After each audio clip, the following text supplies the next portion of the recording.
Hello and welcome to Fit Outpost. Today we will talk about a slightly different topic. It's not about watches or not just about watches. We will focus on clocks. I will tell you a story about how I happen to have two grandfather clocks, one of which is battery operated and the other one is mechanical. We will talk about how it happened that I have both of them, and about pros and cons, of having each of those pieces of equipment. Okay. Looking at this picture here, let me adjust it a little. Looking at this picture here, can you guess which of these two clocks is battery operated and which one is mechanical one? I'll give you a little clue in a second here. If you already guessed, if you do own one of the mechanical pieces, you will certainly, one of the two, you will certainly guess it immediately which one is which. To me, they both look very presentable, very nice, and I like them both. And it just happened to be that we bought the battery-powered clock first, and then quite a few years later we bought the mechanical one. This is how the two of them look in a little close-up of the dial, and I think they're both adorable, look absolutely awesome to me. And this is the clue I promised to you, which one of them is which, to let you know which one of them is which. Obviously, the one on the left is the quartz one, and you can see the simple quartz clock movement on the left, and there is a mechanical movement for the watch on the right. And on this picture, you can see the actual movements of my particular clocks. On the left you can see the actual clock movement over here, the quartz clock movement. That's this piece over here. The one on top of it, above the two batteries, is the chiming mechanism, and at the bottom here the two batteries powered the pendulum movement. We'll see them in action in a few seconds. And on the right you can see the movement of the mechanical clock, which is much more complicated than the other one, the one on the left. Again, back to that picture I showed you before. The difference between the two, on the left is a simple quartz movement, and on the right is one of the mechanical clock movements that could look like this. And this is slightly different. Those are slightly different movements, and one on the left has already, as I told you before, the clock movement, the chiming unit, and the speaker that produces the, let's say in my case, Westminster chimes. And you will hear the difference between the battery-powered clock, how it chimes, and the mechanical one. And I'm sure you will come to the same terms as I did to appreciate both of them. They both have pros and cons. And the one on the right obviously is a mechanical one. How did I come to the idea of, even thinking about two different ones? Like for a few years, all I had and used were the quartz watches, and many people since 70s were using quartz watches and were very happy with them. So did I. On the left you see one of my older timepieces here, the Casio quartz watch, a very nice timepiece, very accurate, very reliable, literally maintenance free. Why? Because it's a quartz movement. You can see here, all you need to do is to replace the battery once a year or once every 2 years, depending on which timepiece you own, and that's it, and you forget about everything else. It works very reliably, very accurately for years and years. If this is what you're looking for, that piece will never let you down. Now here, on the other hand, you can see a completely different unit. This is also a watch that has a mechanical movement. And that's what most of the watch lovers appreciate so much. Look at the craftsmanship of the movement itself. I just brought it up closer here. I don't know about you, but I was totally fascinated by the look of this mechanism here. This movement consists of hundreds of little tiny parts, and to demonstrate it I show that to you. Look at on the left how many parts it consists of.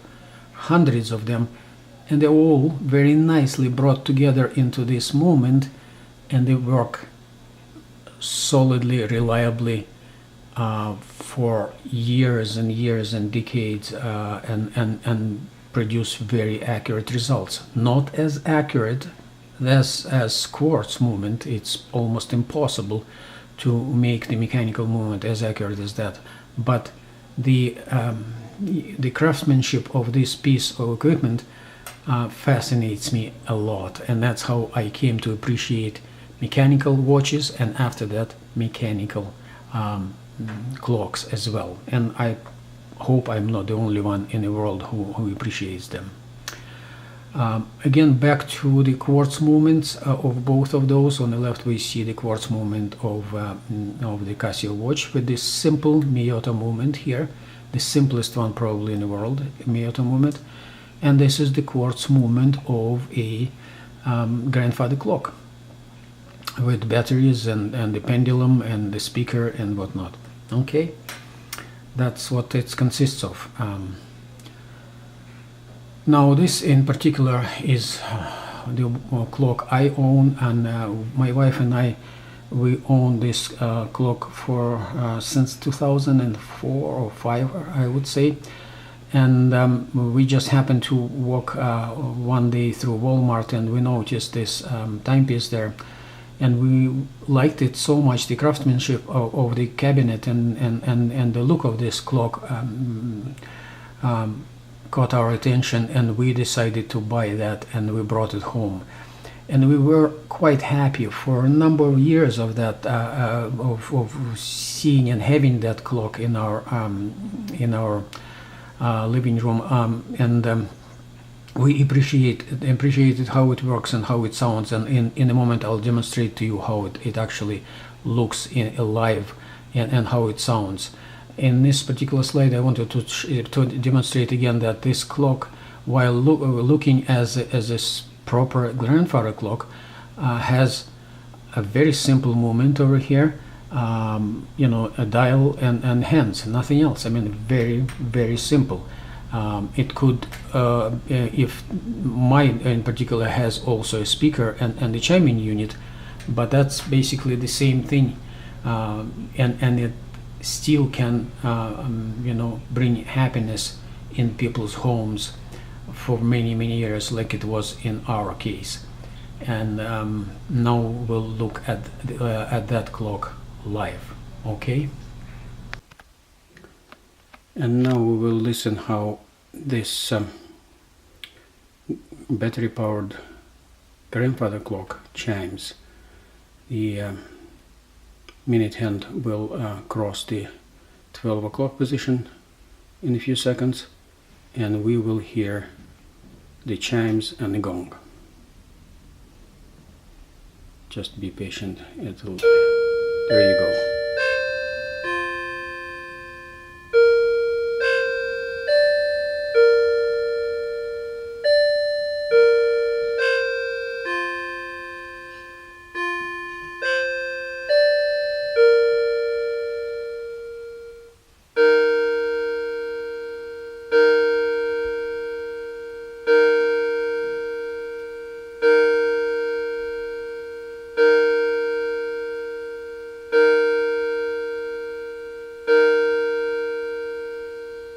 There you go, 7 o'clock. And this is how the clock looks like with the pendulum moving and the full view of the clock here. This is what the quartz movement of a battery powered grandfather clock looks like. There's nothing complicated to it. At the bottom you can see the movement itself and right under the two batteries there, and then above it is a speaker, and then below it the two bigger batteries and the separate movement for the pendulum. That's all there is to it. This small movement here and the separate mechanism to power the pendulum. They're not connected in any way, the two of them. You can separate the pendulum from the main movement and it will stop, but the clock will continue ticking, and vice versa. You can remove the batteries from the clock movement and while the pendulum will continue moving. So those are independent devices. And here we are again comparing the two movements, the quartz and a mechanical one. And I will be moving from my quartz battery powered clock into the world of real grandfather clocks with the mechanical movement in it. A few years ago I happened to notice the advert in a local internet site about somebody selling that clock, mechanical clock, and this is more or less how it looked like. The movement looked like inside of it. It was it needed some maintenance, and it consisted of much simpler mechanism than the watches. You remember we talked about watches and mechanical watches and how many parts it had. This one had, you know, as you can see, just a few, but nevertheless it's still a mechanical piece of equipment that is powered by weights in my case, and produces wonderful results. We went to see that person who was selling that clock. They bought that back in 1975, and their grandfather bought it back in 1975, and since then, after the grandfather passed away, the clock was basically unused. It was sitting somewhere in the corner, and nobody wanted to, you know, to pay any attention to that, and you know, and even have it there. So they placed an advert, and I went there and bought it. It needed some maintenance, and I did that. As I said here, I've watched through a few videos on YouTube about how to you know, inspect the clock, how to oil it, how to maintain it, and so on. It's not as difficult as it sounds. Like, look how many pieces are here. Not as many as you can imagine here in this case. So after watching all those videos, I learned that each of those gears in the clock, they're actually called wheels. They sit on an arbor, and on two of the sides of it are the pivots. Those pivots are supported by the two frames, these two frames, the front frame and the back frame of the clock. And the main reason why those clocks would stop working after years of operation is that here's my mechanical clock chiming quarter of an hour, is because those back here, those pivot points come through the front and back plate, and they have this opening here that is called the oil well over here. This is the pivot of that arbor of the gear there, and this is the oil well in the in the plate, in the supporting plate. So what happens after years of operation, that oil that was placed there by the manufacturer would get dusty and turn into gunk and stops the pivot from working. All I needed to do after looking through those videos is to take the toothpick or any other device and clean inside of each of those oil wells, and there are not as many of them as you can imagine, not too many. Clean them to the state of so it would look like this, and then after that you oil it. You get the proper oil there and oil it, and your clock will work just fine. Work for years and years, unless the damage between the pivot and the plate is much more severe, where there's actual physical damage to the plate, and it gets to the point that it's not round anymore. In that case, you need to replace or install the new bushings over there in each of those pivots, or replace the movement completely. And after you've done all this, your movement would look as nice as you can see here, all cleaned and oiled and installed on the clock. And now we'll look at that clock more closely, and we'll hear how it sounds. Okay, thanks. In a few seconds we will hear how the mechanical grandfather clock gives you the signal of the time. It chimes Westminster chimes and first, and then the gong. In this case it will be six times gong. Just a second.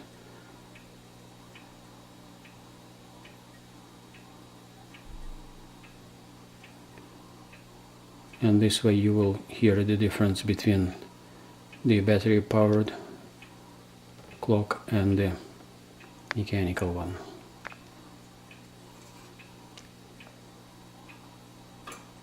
There you go.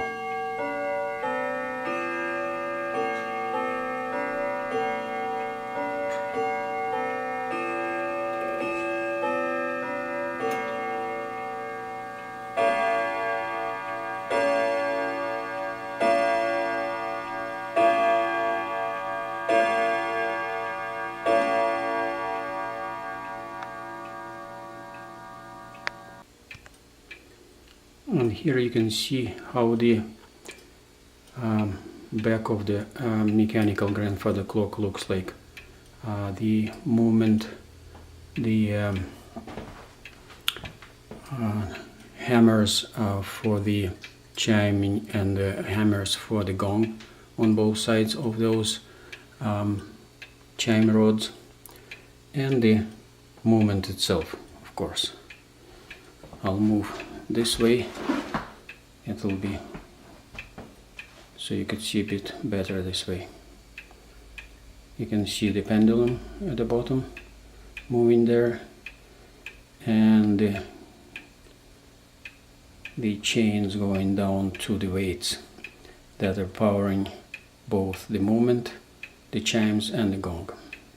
And right in the middle here are the chime rods and gong rods connected to this big block over here. Okay.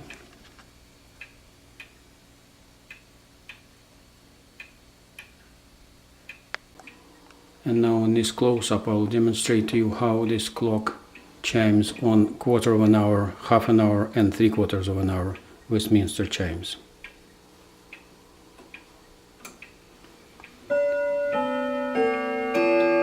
That's 1/4 of an hour.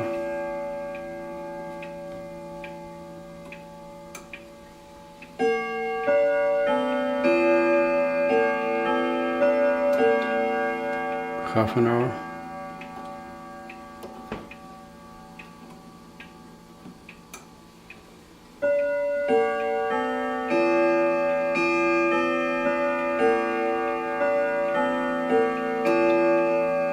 3/4 of an hour, and finally an hour.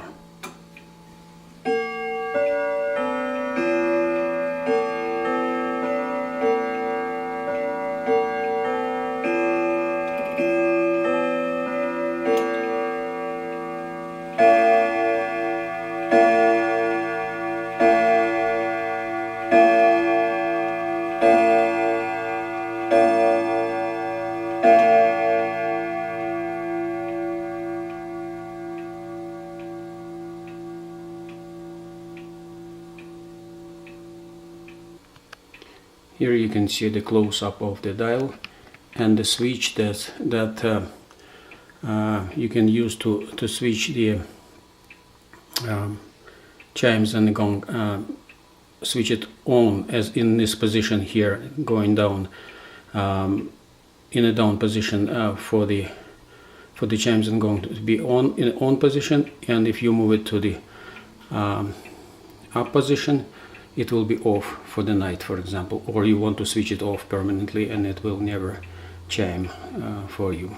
Okay.